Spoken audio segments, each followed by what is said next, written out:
Oh yeah. Part two with Robin Richardson, Young for All. I was continue on our conversation. Go ahead, Robin. What were you saying? Well, I was just going to say that I think it's great that you did some independent research ahead of this interview. I'm not surprised to hear that your findings are in line with the city's data. And of course, with my own lived experience, I'm on Yonge Street every day, most often on a bicycle, but I also walk there. I take the TTC when I have to go downtown and a bicycle wouldn't be convenient. As I mentioned earlier, sometimes I even drive on it, and I really prefer it this way, no matter what mode I'm using. And so I'm not alone in that, right? So there are folks who are resistant to change. They're used to driving everywhere, and they see the cafes and the bike lanes as an imposition on their space. I got another. I got something to throw at you right now. I know we didn't talk about this, but I get a lot of emails from people about the Young for All, and I got about uh 30 asking about. They say with the bike lanes improved, they can actually walk their dogs, their pets in safety. And now they're asking for, once it gets approved, hopefully, if they can have designated parks for their animals, like in little cubby Oh, I home, would love that. little areas, and also like little stops on the bike paths. Like I've seen, like a little, puppy stop or like a little bowl of water, wherever, like they have downtown. That's part of the path. Yeah. But I had a lot of feedback about people, pets. They said they love it because they said we can walk our pets, not to worry about the pets running around or just traffic, or whatever, and also it's good quality of life for their health, their animals, breathing and all. Just to add that to let you know. So that just No, came. I agree entirely. I'm usually when I'm walking on Yonge Street, it's because I've got my dogs with me. Yeah, And dogs actually love to ride in my biggest cargo I know. bike, but it I doesn't saw give I them saw a any woman. She had a exercise. dog with a helmet on. And they had the goggles on. Her it was hilarious. Don't you, Phil, don't you mean doggles? Hey, you stole my joke. That's not fair. Yeah, it's adorable, but I Oh have my, big retrievers who need a lot of exercise, yeah. so I You gotta go. only You got give them a laps. boost. You have laps. They're called flat-coated retrievers, which Yeah. they're black like a lab, but they have longer fur like a golden retriever. They're What do you very got? cute. Two of I'll them? send you pictures later. Yeah, you got two or three? I have two, Oh, lovely. three Nice. kids, two dogs. Wow, that's nice. Although my kids are always after me to add another dog, and I say, well, sure, if you'll help with the walking, right? When we, when But I, sorry. But When we, I'm not go ahead. surprised to hear what you say, both because as a dog owner Yeah, myself, I I've was surprised. I got that feedback. It was like, what do you eat? All about dogs, cats too. You know, this is like especially people with security dogs. You know, they feel safe, the surroundings. I guess because they got their own emporium of their own safety factors. And they say that I had three people on security dogs. You know what? I feel so safe and secure and about myself, not about myself, but also my dog. And just it's nice. right. Yeah, just a Yeah, little that is really nice. little touch there. So go on. Sorry about that. Oh, well, I was just going to say, so one of the things that Young for All has focused on is talking to people out on the street about their experience since the complete street went in, and having our supporters add their names to our petition. So I don't know if you had a chance to look this morning, but we just crossed 6,000 Oh my signatures. God! Yay! I love it. Uh, I was going for 10,000. well, we're After working on it. 6,000 is great. I know you got some big names. So you got Diane Sachs backed it up. You got Adrian Clarkson, was it? Yes, and uh, Margaret Atwood Yeah, and Ken Greenberg and lots of other folks that's have great. signed on to show their approval. But Oh, most nice. of our signatures are just from neighborhood residents, Yeah. and quite a lot of them are dog walkers. Or I Oh, mean, people who walk their dogs. Some of them are professional dog walkers. Most of them are just dog lovers who are out walking their own pups. And that's exactly the feedback we've gotten, is that they feel safer with that buffer between themselves and the vehicle traffic. Their dogs are more relaxed. I had one woman tell me that she didn't used to be able to take her dog on Yonge Street. It was too stressful for the dog to have those cars and trucks zooming by just, inches from the curb. And that now the dog is much happier and much more comfortable. And of course, she is therefore happier and more comfortable because they do have that space separating them. the So that animals, was really Animals are so sensitive. Just to reiterate, Robin, reiterate the young from Davisville to Bloor, right? Correct. And So you want to extend originally, it? oh, I would love to extend it. I I think think that complete street infrastructure is an absolutely critical part of our city's response to climate change. And also it does two other things. We talked about Vision Zero earlier. So it makes the streets safer for every single person who travels on it. But the part that isn't always discussed is what it does for the community in terms of building a real neighborhood feeling.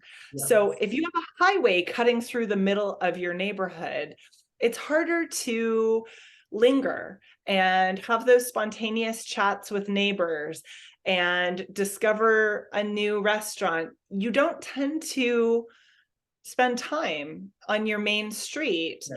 if it's full of cars and trucks going full speed past you.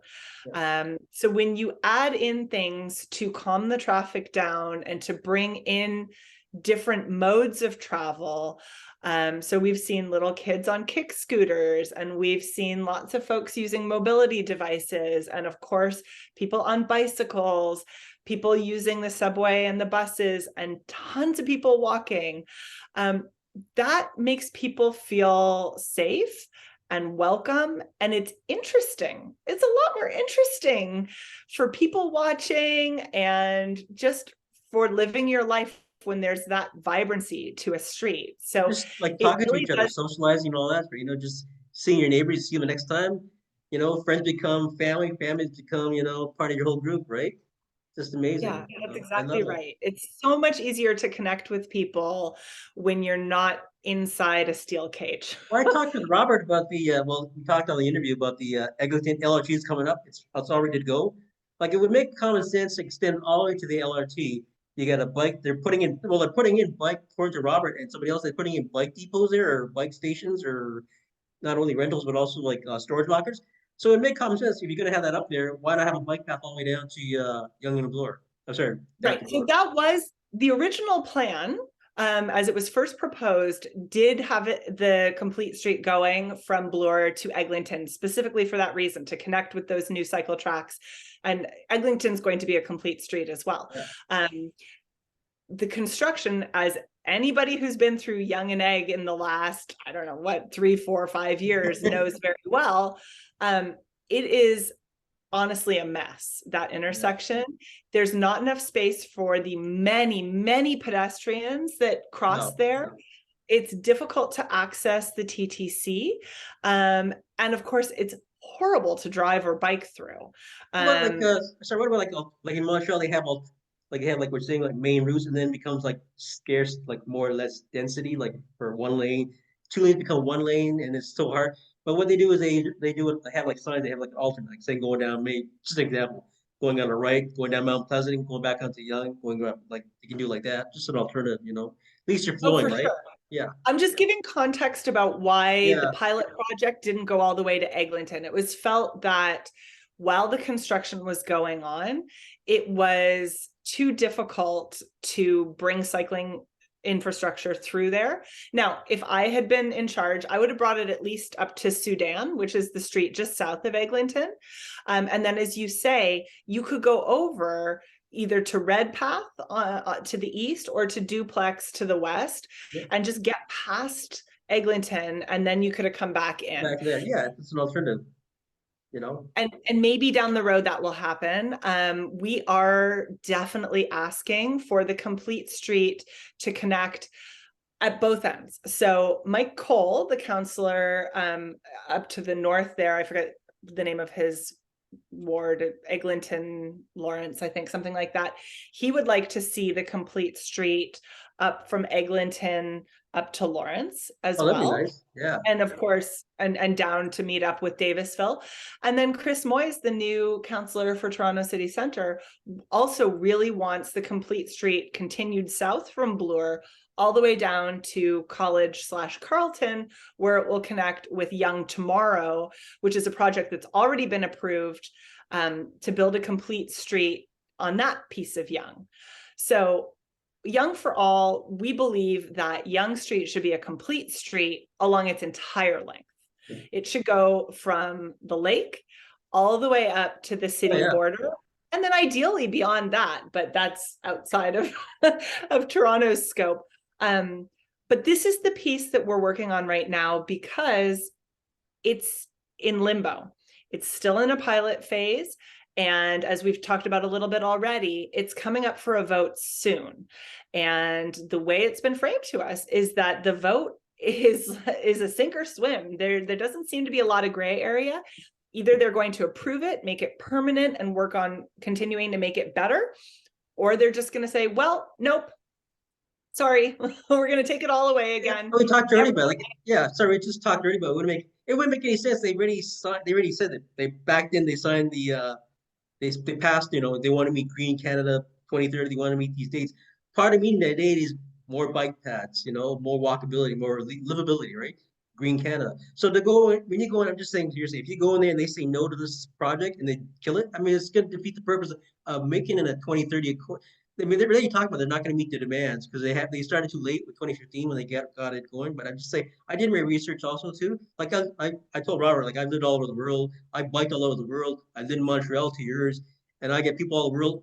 Like people are like a lot of the world watches Toronto. Toronto's a big name. I get people from all over, and we're talking about this bike path, Yonge4all. People are saying it doesn't make sense. Why don't you do it? I said, you got to understand politics over here, It's not like that. I said, Montreal, well, I'm part of the thing in Montreal also. Just they went through that 30 years ago with their the bike paths, and now it's just standard. I love to see, like you said, Toronto and that kind of a scenario. Also, we talked about culture. Like you said, people come from different countries. They're not cultured in the bike routes.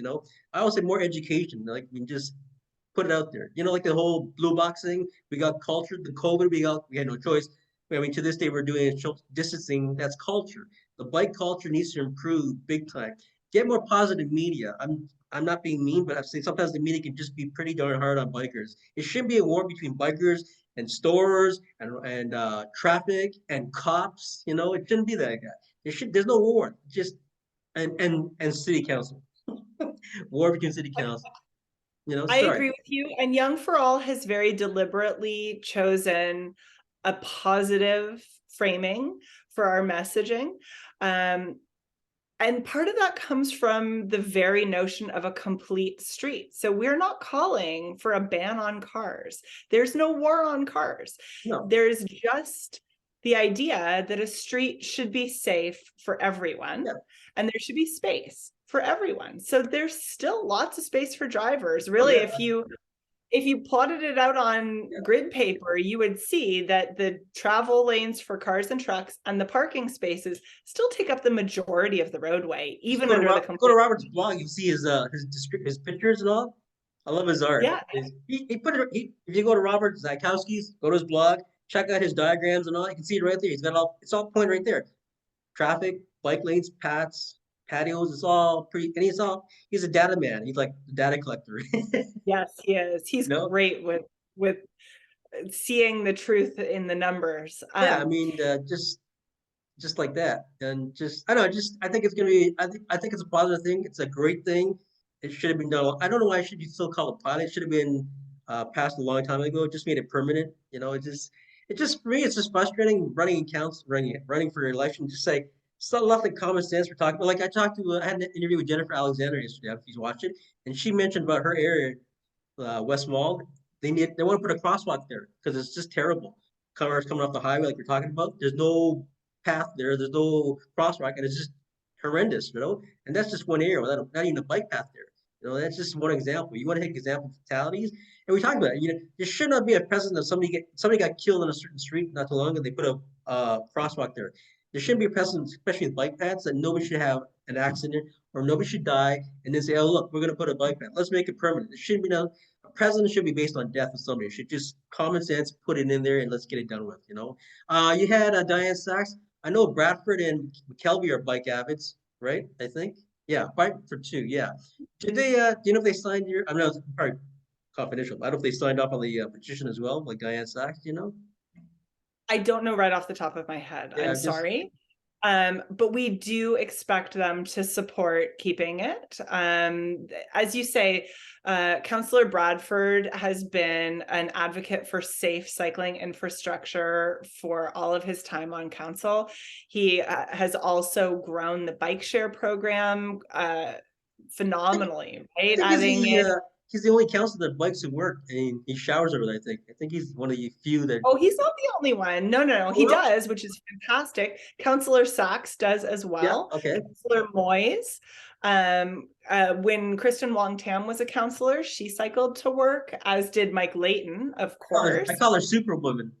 She's fantastic. It's amazing. I was so mad going off subject when she left council. I said, I understand why you're going, but I'm so mad because she's for the people, right?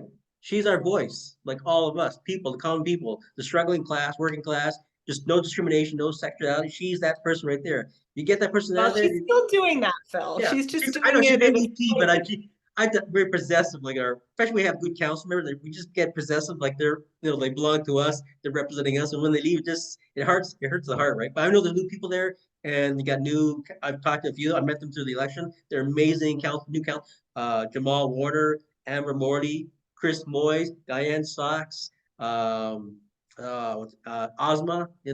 I've talked to the few. I met them through online. I've seen their platforms. I've read them all, but just for the people, let's get things done. And I hope what they get done in the future will happen because they got a lot of great ideas like you.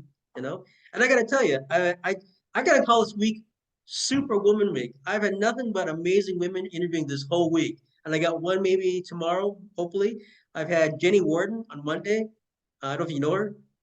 And I had, not well, but a little bit. you know, Yeah. oh my, I had Jennifer Alexander yesterday, and I have you today. And I wrote a little bleep. I said, you know what? I know on my tweet, I said, you know what? If you want to talk history, you want to talk culture, and you want to talk just fatality, just kudos and salutes to all these amazing women. And we don't talk about enough, but there should more out there like yourself. You're on the blog because I know your name, and you're out there, right? And people are gonna ask me who you are after the blog TO interview, right? And then believe it or not, you're a celebrity. You're out there. Your name's there, right? And then Jenny Ward and all. But just think, It's pretty funny, Phil, because I still think of myself just as a mom who wants to be able to bike places with my kids. I know, You know, just keep it humble, right? But you're out there, and then people are like, after watching this interview, I'm sure getting all people are gonna ask you, or even ask me, like, how do you get a hold of you? Oh, yeah, how do you get a hold of you? Like, do you have a website or anything? oh yeah, absolutely. So we have a website at young4all.ca. Okay. And that's young, YONGE, of course, and the numeral 4, and ALL.ca. And then you can also reach us at young4all@gmail.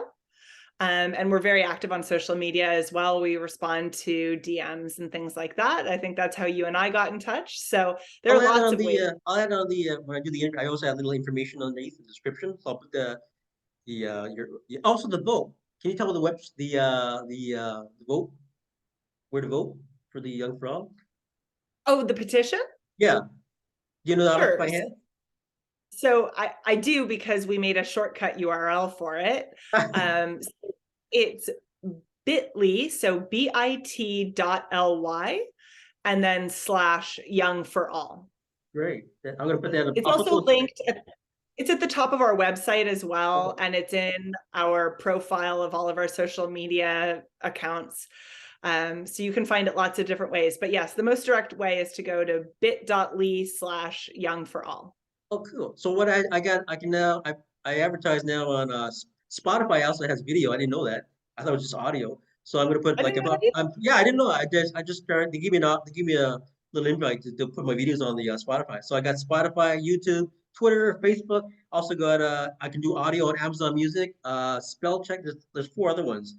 Also Google too, audio. So I'm gonna transfer the videos. They can work an audio when they're whatever doing, working, or whatever. So they get all put out there, like just like You are covering all your bases. yeah, I'm just having fun doing it. And I just want to ask you a question.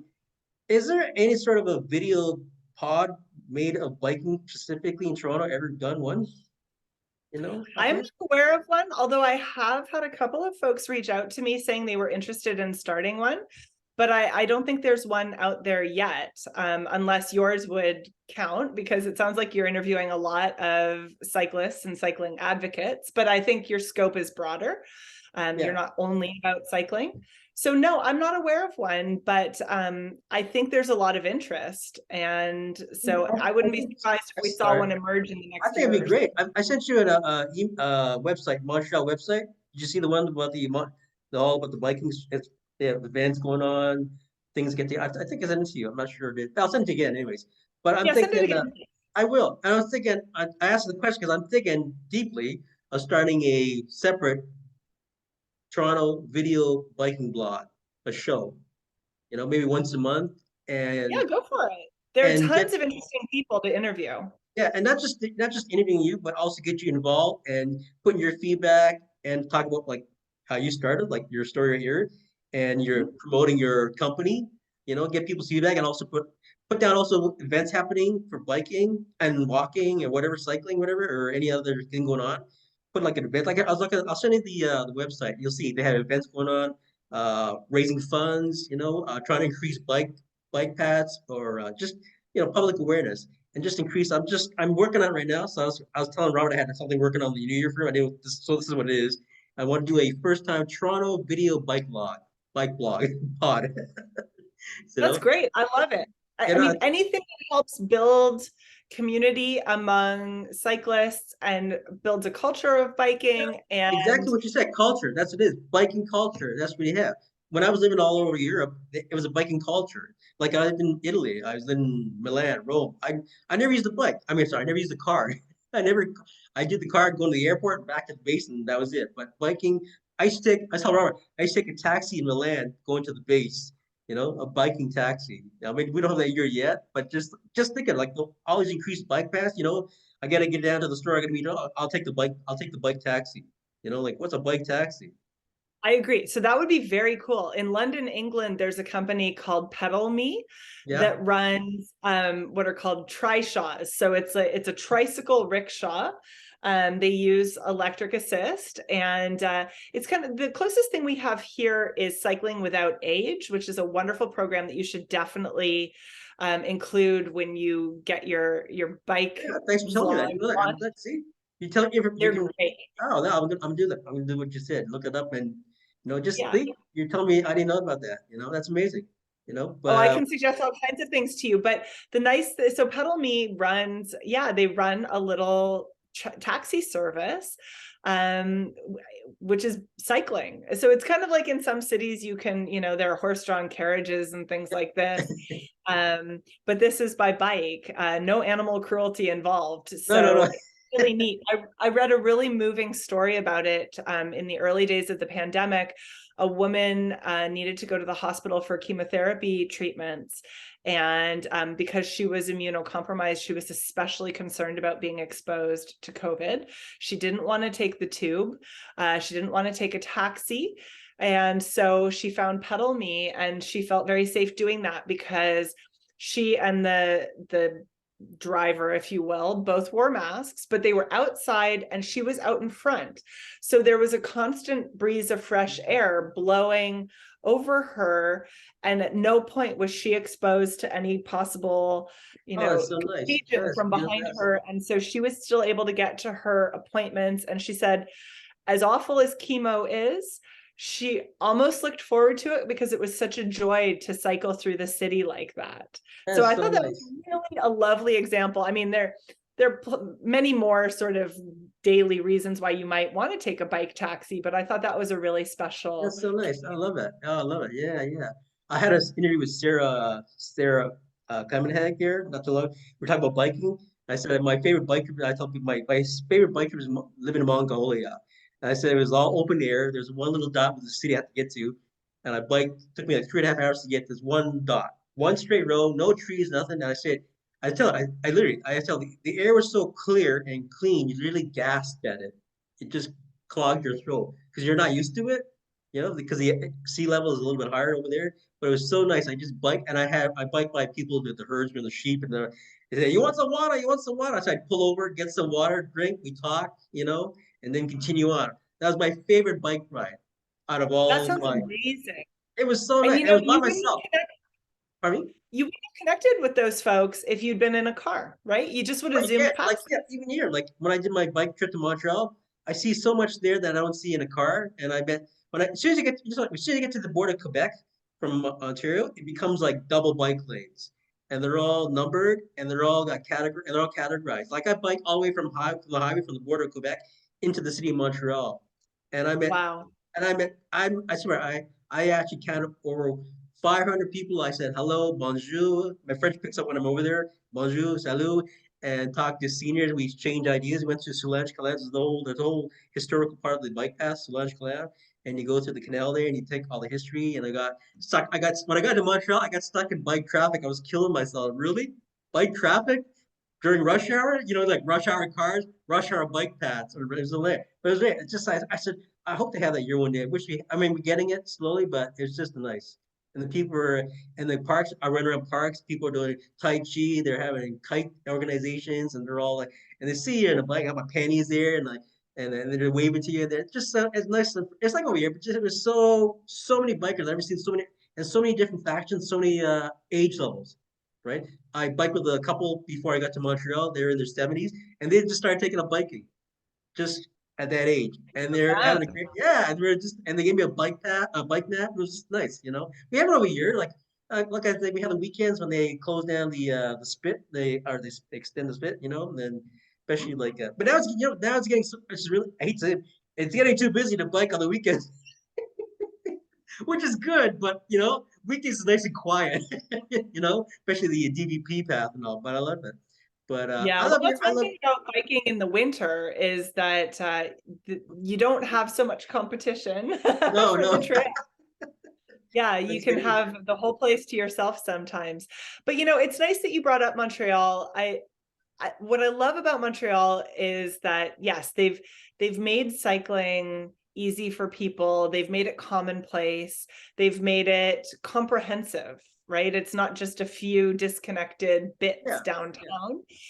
And listen, they have a harsher climate than we Oh do, God, I lived there. I um, know.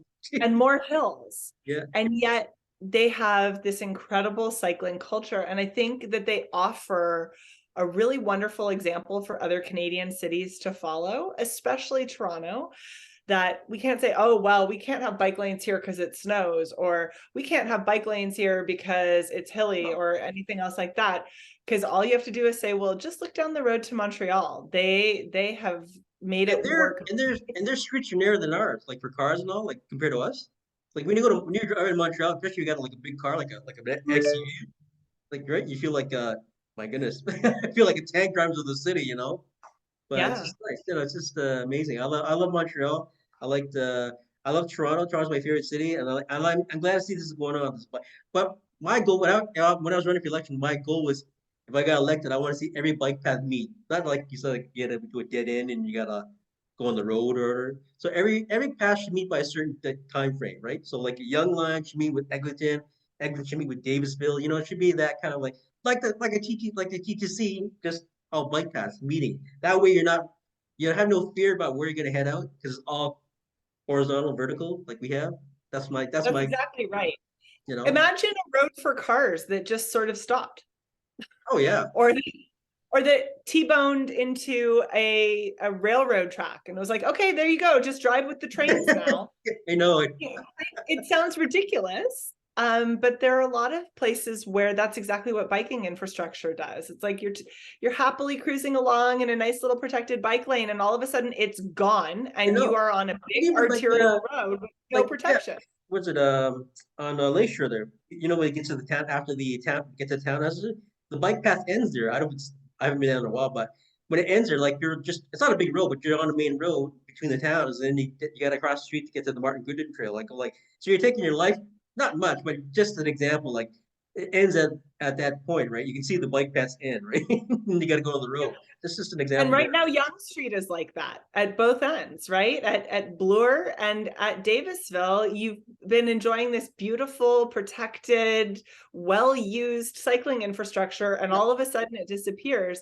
So every day I take my two kids to school. One of them goes to school right near Yonge and St. Clair, and the other one goes to Northern, which is farther north. So I drop my one guy off near Yonge and St. Clair, and then my older son and I go up Yonge, Yep. and we get to Davisville, doing good, doing good. Suddenly it stops, and we've got 2 blocks left we have to do on Yonge before we cut through the neighborhood. And it's a nail biter. Oh, wow. Sometimes we end up going over to the sidewalk because there's just drivers are so impatient and Yeah, that's fast, great. Yeah, you and know, it's scary. and So and that's why you're right. It all needs to connect. it does. Um, and imagine the explosion of use we will see when it does all connect. Oh, it'd be amazing. Already we see that the bike lanes on Yonge Street are much better used in the southern half than in the northern half. And the reason for that is because in the south it connects to Bloor. Yeah. So there's somewhere to go. There shouldn't be this blame. Everybody seems to be blaming bikers. Bikers cause traffic. Bikers cause fatality. You know, it's not true. It's not true at all. Bikers don't cause traffic. Construction companies cause traffic. You know, when I was down, I don't know if it's still there, but down between College and Dundas on Young there, they had this area blocked off for construction. And they were sitting there like 3 months. This whole one lane was blocked off. That has nothing to do with bikes or people. It's just construction, right? You know, but Yeah, just that's exactly right. it is. The coordination of like the law should be if you're not building in that area, don't leave it undone. You know, move your stuff out of the area. If you want to get it done, do the project, but don't leave it there for 5 months. Like over here where I live, there's an area there that's been sitting there for like 6 months. They got a big tractor trailer there, hasn't been moved in 6 months. Just I does, hear you. and it blocks like 2 lanes every day for rush hour in this area. And because they come off the 401, the highway, it's just a mad dash, just going back and forth. And you see the car. Like I face Victoria Park. I've been here 16 years. I've seen 32 accidents in my time just over here. Yeah. And you know, you get so used to you're doing your work, you're in your apartment, you're like, the screech of the car. Next year is bang.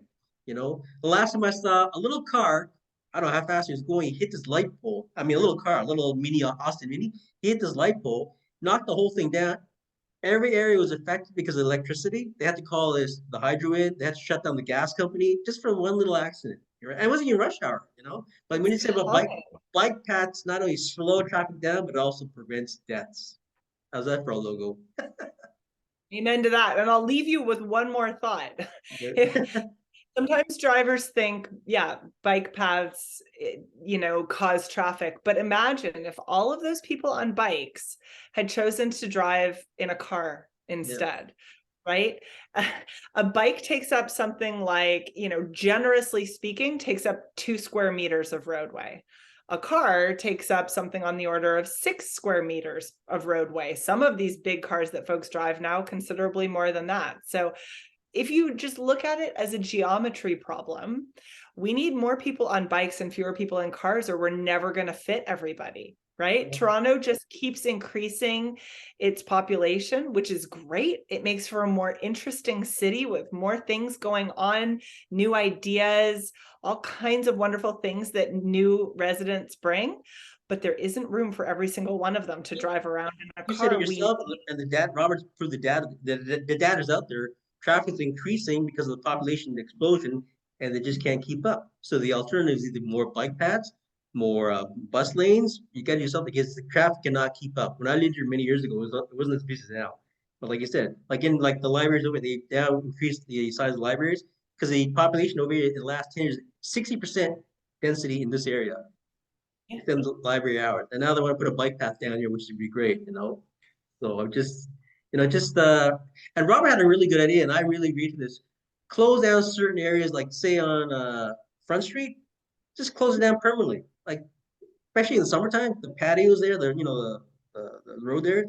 You don't see too many cars out there because of the traffic of people, right? Just like in some parts of Europe, it's permanently closed for people to flow. Like Young and Dundas, they had that. What do you call that walkway? The Yeah, four-way. the scramble crossing. And they had Yeah, like that's they great. they they also have to struggle making projects. So, like let's have a weekend of close down Dundas to Queen, make it just like one like a whole I forget what they call it, but anyways, they do something like it's experiment. They do it like once a month, but they just do it every permanent, like all through the summer, every Sunday or Saturday, just make it permanent.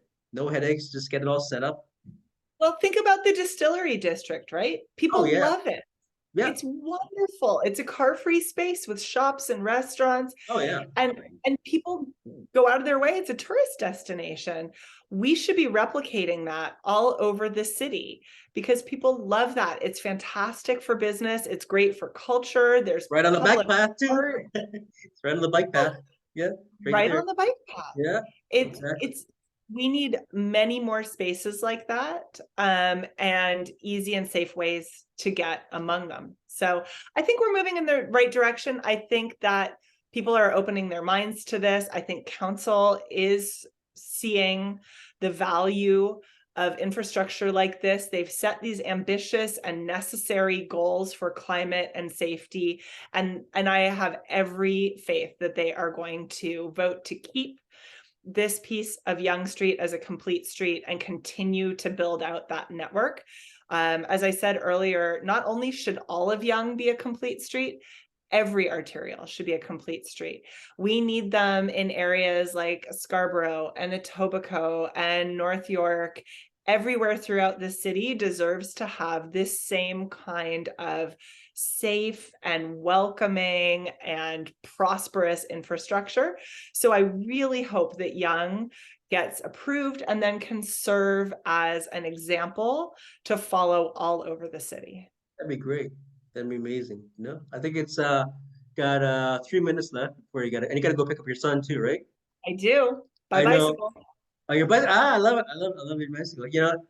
Can you also send me the information on your company? I want to put that up down there as Of well. course. I Yeah, didn't know you. I didn't know you owned the company. I had no idea. That's amazing. That's I so keep a nice. lot of balls in the air, Phil. I know. So yeah, and I will definitely send you that. And just for anybody who's listening, it is called Happy Fiets. Yep. So that's a little pun. The word fiets is the Dutch word for bicycle. It's spelled Nice. Fiets. And the reason I picked that name is both because it's kind of cute, right? It's a pun on your feet will be happy while you're biking Yeah, I love along. it. But also the Dutch, of course, have set the gold standard for incorporating cycling into your culture. And they haven't always been that way. In the No. 70s, they were as car-centric as anywhere. And they decided as a nation that they wanted to do something to make their streets safe for their children, safe for everyone, and better for community. And so they made a very concerted effort to put people walking and cycling first. And it's been a wild success. So I named my company after their word for bicycle because I'm hoping we can bring some of that spirit here. That's really what I'm trying to do. So people can find Happy Fiets on our website at happyfiets.ca. So that's HAPPYFIETS. I'll promote it. Got less than 1.5 minutes. I just want to say thank you so much, Robin. Nice to meet you finally, first time. And I'm gonna It's been start a working on great that pleasure, video. Phil. Oh, the honor's mine. Video, and you know what? Like I said, this week has been all amazing women like yourself. And just be humble about it, but just I'll be humble about it. Just an awe about so many voices like yourself, voices out there doing things. You're part of the community, right? And that's so vital. And people, you're just one voice. There's so many people out there that haven't been heard.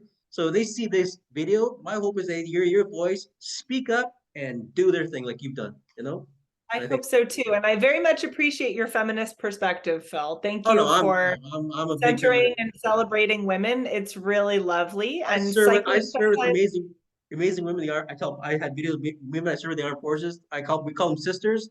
Like we just high respect them. Like I've worked with them, like trained with them. Just women left to go. I'm gonna send the copies of the videos. Send me the information. I'll promote it on the video and I'll just send it out there and we'll talk again. And I'll work on the video blog for the biking thing. I want you involved with that and I want your information. I think you're great. So thank you so much, Phil. That this is all for sounds this is wonderful. for you, from me to you, just to say salute to you, and I think you're just amazing. Just a totally Very like, kind. oh no, no, no, just dues to you. So I'm gonna get cut off. So Have a good weekend. Go get your son, and we'll talk again. I'll send you the videos. Okay. Sounds great. Thanks so much, Phil. No, the honor's mine. Thanks for coming, and I really appreciate the putting the time. I know you're a busy lady. You're very busy. So I'll send it, and It I'll was say a goodbye pleasure. for now. Yeah, the pleasure's mine. Okay. Okay, have a good weekend. Bye-bye. Thanks so much. You You're too. welcome. You too.